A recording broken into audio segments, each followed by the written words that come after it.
پھر آپ صلی اللہ علیہ وسلم نے ایک روز ہم سے پوچھا کیا تم میں سے کسی نے کوئی خواب دیکھا ہے؟ ہم نے عرض کیا نہیں. تو آپ صلی اللہ علیہ وسلم نے فرمایا لیکن میں نے آج رات ایک خواب دیکھا. تو آپ علیہ السلام یعنی فجر کے بعد صحابہ کی طرف متوجہ ہو کے ان کے خواب سنا کرتے تھے، پھر تعبیر بیان کیا کرتے تھے. یعنی ایک دن کسی نے خواب نہیں دیکھا، وہ ظاہر ہے وہ پھر اللہ نے ہی وہ معاملہ کیا کہ کسی کو بھی خواب نظر نہیں آیا، کیونکہ اس دن اپنے نبی کو خواب دکھانا تھا نا، تو باقی نے خواب غائب. ظاہر ہے یہ اللہ کی طرف سے پلان ہو رہا ہوتا ہے نا. جب نبی دنیا میں موجود ہوتا ہے نا اس وقت بہت ایکسٹراڈنری واقعات ہو رہے ہوتے ہیں، کیونکہ امت کو دین سکھایا جا رہا ہوتا ہے. سر یہ خواب آپ سنیں اور اپنے آپ کو سامنے رکھ کے دیکھیں.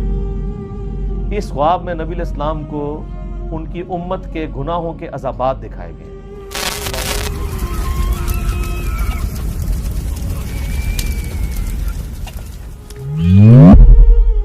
اللہم اجرنا من النار، اللہم اجرنا من النار، اللہم اجرنا من النار. اللہم من احییتہ منا فاحیہ علی الاسلام ومن توفیتہ منا فتوفہ علی الایمان. تو نبی علیہ السلام فرمایا میں نے 2 آدمی دیکھے. اب یہ آدمی کون تھے؟ کوئی فرشتے تھے. تو اینڈ پہ پتہ چلے گا یہ. ابھی آپ صرف اس کا سسپینس رکھیں، آپ نے بھی سسپینس رکھا ہے. آپ فرمایا میں نے 2 آدمی دیکھے، وہ میرے پاس آئے اور انہوں نے مجھے ہاتھوں سے پکڑا اور مجھے ایک مقدس سرزمین کی طرف لے گئے. وہاں ایک آدمی بیٹھا ہوا تھا اور ایک کھڑا ہوا تھا. اس کے ہاتھ میں لوہے کا ایک ٹکڑا تھا. وہ اس کو دوسرے آدمی کے جبڑے میں داخل کرتا اور اس کو اس کی گدی تک چیر دیتا. یعنی یوں ڈال کے نا ایسے، یہ گدی یہ کہتے ہیں، یعنی یہ ہے نا یہ پورا جبڑا چیرتا ہوا پیچھے تک. پھر اسی طریقے سے دوسرے جبڑے کے ساتھ ایسا کرتا اور اتنے میں پہلا جبڑا ٹھیک ہو چکا ہوتا. یعنی عذاب مسلسل. وہ کر کے ہٹا تو وہ واپس آ گیا، پھر دوبارہ سے تکلیف شروع. سر یہ ایک دفعہ نہیں برداشت ہو سکتی. پھر وہ اس عمل کو دہراتا تھا. تو میں نے ان آدمیوں سے پوچھا یہ کیا ہو رہا ہے؟ تو ان دونوں نے مجھ سے کہا آپ آگے چلیے. تو میں نے ان کے ساتھ آگے چلنا شروع کر دیا. پھر ہم ایک آدمی کے پاس آئے جو زمین پہ چت لیٹا ہوا تھا اور ایک آدمی ایک بڑا سا پتھر لے کے اس کے سرہانے کھڑا تھا اور وہ اس کے ساتھ اس کے سر کو کچل رہا تھا. جب وہ اسے مارتا تھا تو پتھر لڑک کر جاتا، وہ اسے لینے کے لیے جاتا لیکن اس کے واپس آنے تک اس کا سر پھر بالکل ٹھیک ہو جاتا. توبہ توبہ توبہ. اتنا بھاری پتھر کا عذاب اس شخص کے اوپر کہ اس کا سر جو ہے وہ چپٹا ہو رہا ہے اور پھر وہ پتھر لڑک کے دور چلا جا رہا ہے اور وہ اٹھانے کے لیے وہ پتھر جا رہا ہے، واپس آتا ہے تو دوبارہ سر واپس آ جاتا ہے. پھر اس تکلیف سے گزرنا ہے. سر آپ تو ایک دفعہ سر کے اندر برداشت نہیں ہم لوگ کر سکتے. اللہ تعالیٰ ہمیں ان عذابات سے محفوظ فرمائے. جب وہ اسے مارتا تھا تو پتھر لڑک جاتا، وہ اسے لینے کے لیے جاتا لیکن واپس آتا تو پھر اس کا سر ٹھیک ہو جاتا. وہ آدمی اس کے ساتھ پھر وہی کرنا شروع کر دیتا اور یہ عمل مسلسل جاری رہتا. میں نے کہا یہ کیا ہے؟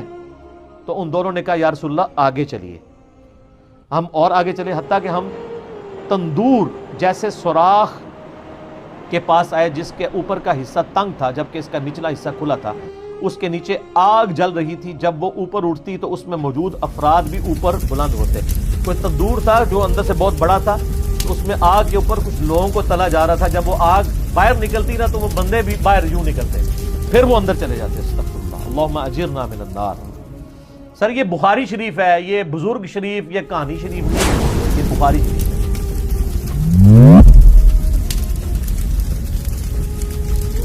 اس کے نیچے آگ جل رہی تھی. جب وہ اوپر اٹھتی تو اس میں موجود افراد کو بھی اوپر بلند کرتی حتیٰ کہ ایسا لگتا کہ وہ اس سے نکل جائیں گے. اور جب وہ نیچے بیٹھنے لگتی تو وہ واپس چلے جاتے. اور میں نے اس تندور میں چند مردوں اور عورتوں کو ننگی حالت میں عذاب میں مبتلا دیکھا جن کے کپڑے نہیں. میں نے کہا یہ کون لوگ ہیں؟ ان دونوں نے کہا یا رسول اللہ آگے چلے. ہم پھر چلے حتیٰ کہ ہم خون کی ایک نہر کے پاس پہنچے. وہاں نہر کے سامنے پتھر ہے. وہ شخص جو نہر میں ہے جب وہ باہر نکلنے کا ارادہ کرتا تو باہر کنارے پر کھڑا آدمی اس کے منہ پر پتھر پھینکتا. اس سے وہ پھر پہلی جگہ پر واپس پہنچ جاتا. یعنی وہ جو خون کی نہر میں عذاب ہو رہا تھا نا اس بندے کو، وہ جب اس سے نکلنے کی کوشش کرتا تو ایک باہر بندے کی ڈیوٹی لگی تھی، وہ اس کو پتھر مارتا، اس کے منہ پہ لگتا، پھر وہ وہاں جا کے گرتا، پھر وہ کنارے سے دور ہو جاتا. وہ جب بھی نکلنے لگتا اس کے منہ پر پتھر مار دیا جاتا، پھر وہ واپس چلا جاتا۔ میں نے کہا یہ کیا ہے؟ تو ان دونوں نے کہا یا رسول اللہ آگے چلیے۔ ہم آگے چلے، حتیٰ کہ ہم سرسب شداب باغ میں پہنچ گئے۔ اس میں ایک بڑا سا درخت تھا اور اس کے تنے کے پاس ایک عمر رسیدہ شخص اور کچھ بچے تھے، اور درخت کے قریب ایک آدمی تھا، اس کے آگے آگ تھی جسے وہ جلا رہا تھا۔ وہ مجھے درخت پر لے گئے، انہوں نے مجھے درخت کے وسط میں ایک گھر میں داخل کیا۔ میں نے اس سے خوبصورت گھر کبھی زندگی میں نہیں دیکھا۔ اس میں بوڑھے، مرد، نوجوان، خواتین اور بچے سب تھے۔ پھر وہ مجھے وہاں سے باہر لے کر آئے اور درخت پر لے چڑھے اور مجھے اس سے بھی زیادہ بہترین خوبصورت گھر دکھایا۔ اس میں بھی بوڑھے اور جوان تھے۔ میں نے ان دونوں سے کہا تم رات بھر مجھے لیے پھر رہے ہو، مجھے یہ تو بتاؤ جو کچھ میں نے دیکھا ہے وہ کیا تھا؟ انہوں نے عرض کیا جی ہاں اب ہم آپ کو بتاتے ہیں۔ یعنی وہ سارے منظر دکھا کے نا نبی علیہ السلام فرمایا کہ بھی اتنا کچھ مجھے دکھایا، مجھے بتاؤ تو صحیح یہ کیا کچھ تھا؟ تو انہوں نے کہا اب ہم آپ کو بتاتے ہیں۔ یا رسول اللہ، رہا وہ شخص جس کو آپ نے شروع میں دیکھا تھا کہ اس کے جبڑے کو چیرا جا رہا تھا، تو وہ شخص وہ تھا جو دنیا میں جھوٹ بولا کرتا تھا، اور پھر وہ جھوٹ آگے نقل کیا جاتا تھا حتیٰ کہ وہ آفاق تک پہنچ جاتا تھا۔ یہ جو کچھ آج کل ہمارے سیاستدان کر رہے ہیں، سوشل میڈیا کے اوپر آ کے دوسرے پولیٹیکل لیڈر کو ڈی فیم کرنے کے لیے جھوٹ بول دیتے ہیں، اسی طریقے سے علماء بھی کرتے ہیں، کسی کو بدنام کرنے کے لیے اس کے اوپر جھوٹے۔ یعنی میں تو اس سے سفر کر رہا ہوں، میرے اوپر کلپ چڑھائے ہوئے ہیں انجینئر محمد مرزا کا دعوی نبوت، نعوذ باللہ۔ ہم اندازہ کریں، یعنی یہ وہ لوگ کلپ چڑھا رہے ہیں جن کے بزرگوں نے اپنے ناموں کے کلمے پڑھائے ہوئے ہیں، ایک غریب اتو بدتمیز، اور جو ان کو ننگا کر رہا ہے اس کو کہہ رہے ہیں دعوی نبوت۔ تو یہ ان کا عذاب ہے، یعنی یہ علماء کا عذاب ہے۔ تو یہ سب سے زیادہ جھوٹ کون بول رہا ہے، جھوٹا دین کون بیان کر رہا ہے؟ اس لیے بخاری مسلم حدیث ہے جس نے میری طرف جھوٹی حدیث منسوب کی وہ اپنا مقام دوزخ میں دیکھ لے، اور صرف دوزخ کے پھیرا نہیں لگنا، اے عذاب ہونا ہے کہ یہ جبڑا چیر کے ادھر اور یہ والا ادھر۔ اچھا، پہلا عذاب بتا دیا۔ یا رسول اللہ، آپ نے اس کے بعد جو منظر دیکھا وہ قیامت تک اس کے ساتھ کیا جائے گا، یعنی وہ جبڑے قیامت تک، یعنی اس سے یہ بھی پتا چل گیا کہ عالم برزخ اور قبر کا عذاب بھی برحق ہے، قیامت تک کیا جائے گا یہ عذاب، ابھی قیامت قائم نہیں ہوئی۔ وہ آدمی جو آپ نے دیکھا کہ اس کا سر کچلا جا رہا تھا، یعنی وہ بھاری سا پتھر تھا اس کے سر پہ ڈالا جاتا ہے، سر یہ مسلمانوں کی اکثریت ہے۔ یہ وہ شخص تھا جس نے قرآن کا علم سیکھا، لیکن اس کی نہ تو راتیں قرآن کے مطابق تھیں نہ دن کے اعمال قرآن کے مطابق تھے۔ پورے کا پورا دین ہی کور ہو گیا، اور یہ تو اس کے لیے ہے جس نے قرآن سیکھا، اور جس نے قرآن کو سیریس لے کے سیکھا بھی نہیں ہے۔ یہ تو وہی ہے نا کہ ماں باپ کو اف تک مت کہو، اور جو گالیاں دیتا ہے ماں باپ کو اس کا کوئی سوچ سکتا ہے؟